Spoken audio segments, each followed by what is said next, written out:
Hey, it's Eric with PDRC, and today we're going to look at the new Bronco. Not that one.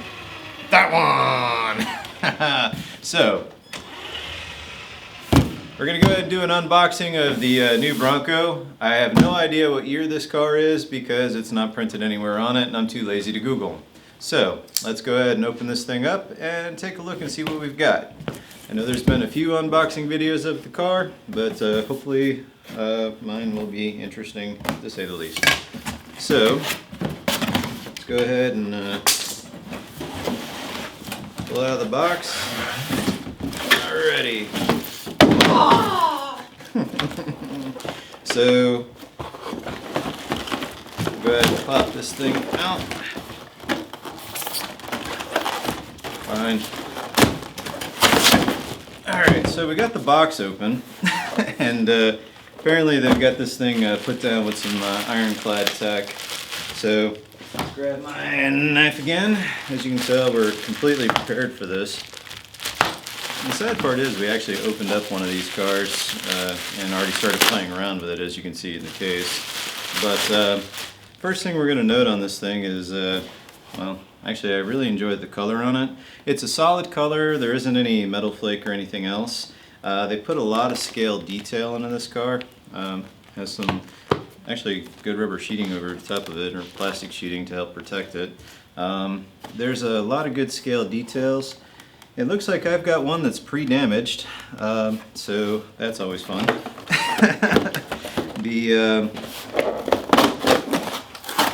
Alright, so I have no idea how I was supposed to get that out, but who cares?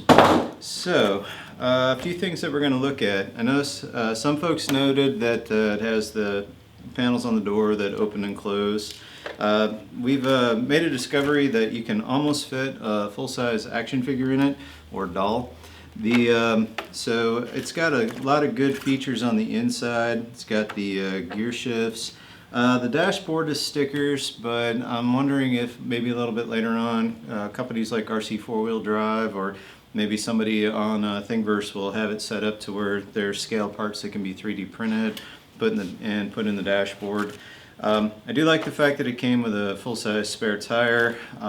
These tires are actually on plastic wheels, so they plastic wheels, plastic knockoffs, but they do look really good. They fit the roll-on part.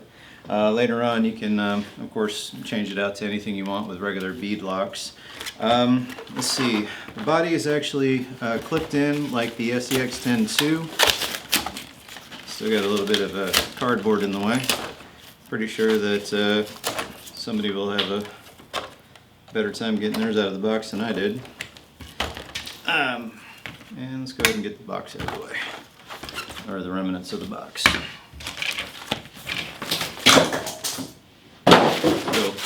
Alrighty, so the inside of the car, this one actually has a cat pack in it.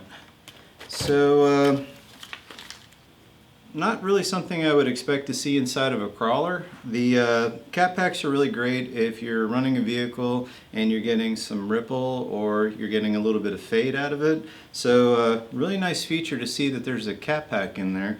You can always go with an aftermarket cat pack as well in any of your other RC. I'll post a part number where you can get it from Horizon Hobby, but or from your local hobby shop.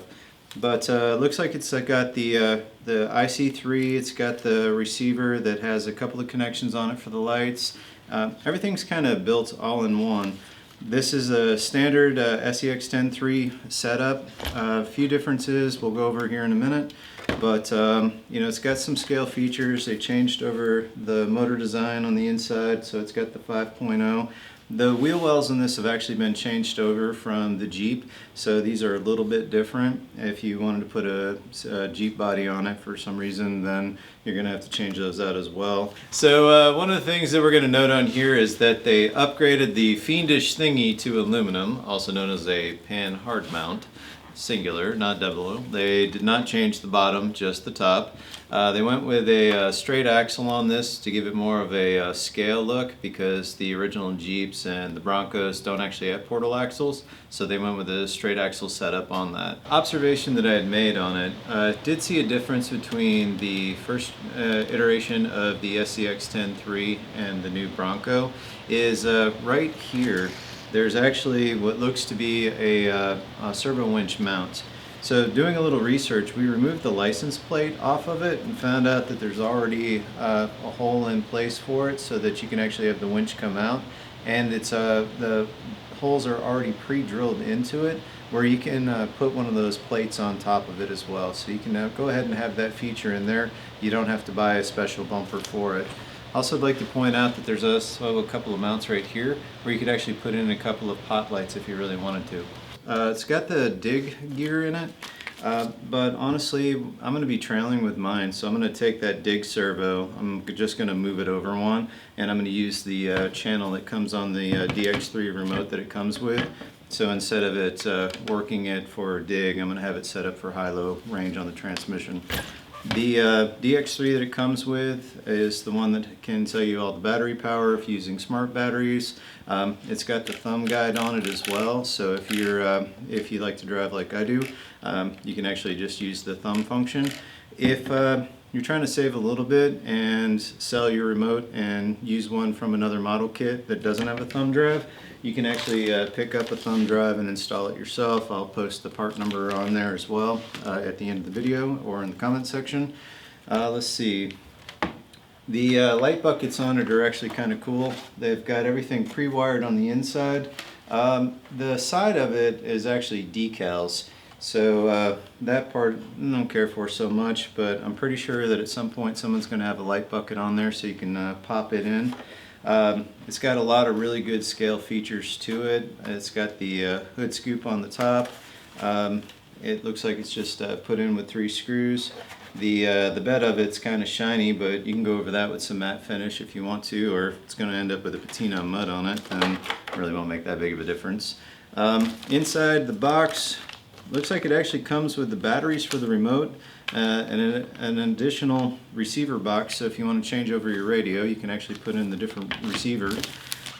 Inside the bag, it comes with additional decals, so if you want to change up your styling a little bit, you can actually put in the different accent pieces. It's got additional body mounts, so if you want to change out the body, you can. Looks like it's got an additional piece for another servo, so if you want to change it over and have 2 servos, one for dig, one for transmission, it's there. And then of course it's going to have the manual that has all the instructions and care features, etc.